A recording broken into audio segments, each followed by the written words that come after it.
Hello guys, Mr. Mxyzptlk here, and welcome back to another video.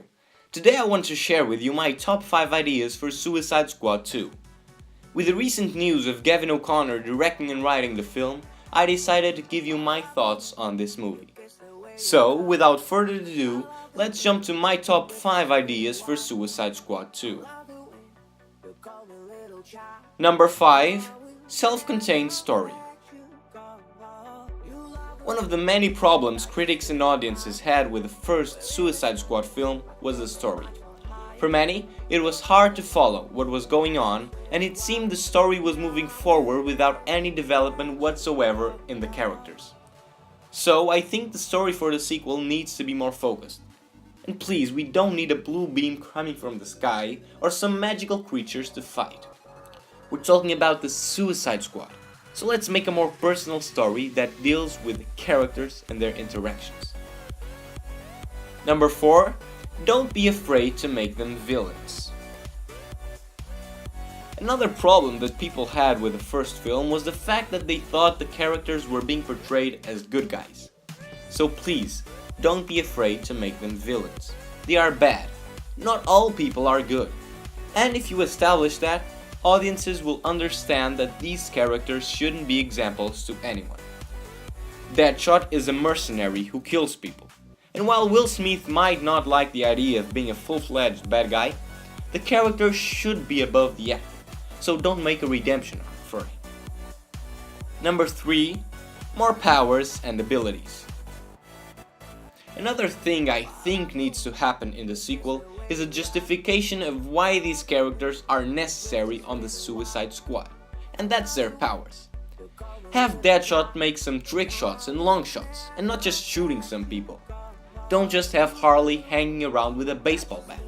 Give her the gymnastics abilities she has in the comics, and a bit of super strength. Otherwise, why would you need someone with a baseball bat? Make Captain Boomerang, if he returns, actually throw some boomerangs. Film is a visual medium, so instead of telling the audience what these characters' powers are, show them these powers.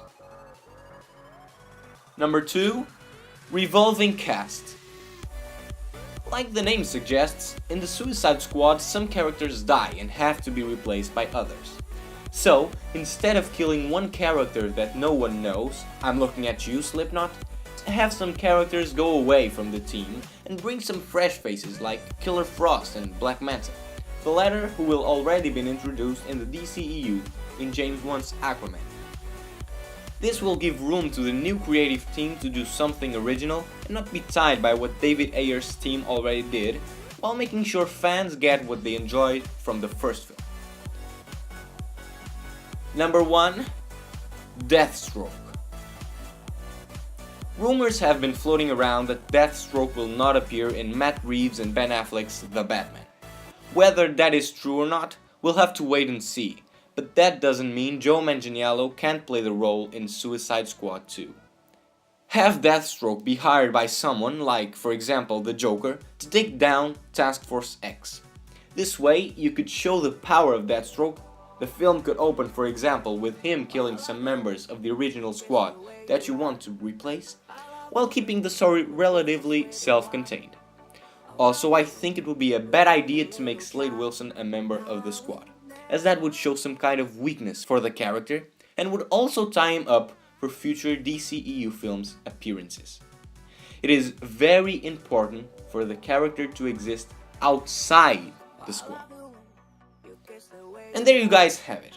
These were my top 5 ideas for Suicide Squad 2. But most importantly, what do you think? Do you like these ideas, or would you do things differently? That's what I want to hear in the comment section below.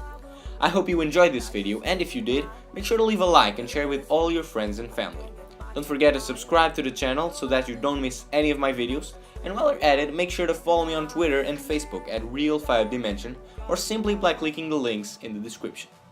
Be sure to stay tuned to the channel, and if you haven't, you can check out my top picks to play the Joker on Martin Scorsese's film right here. I hope you have a great day. Mr. Mxyzptlk out.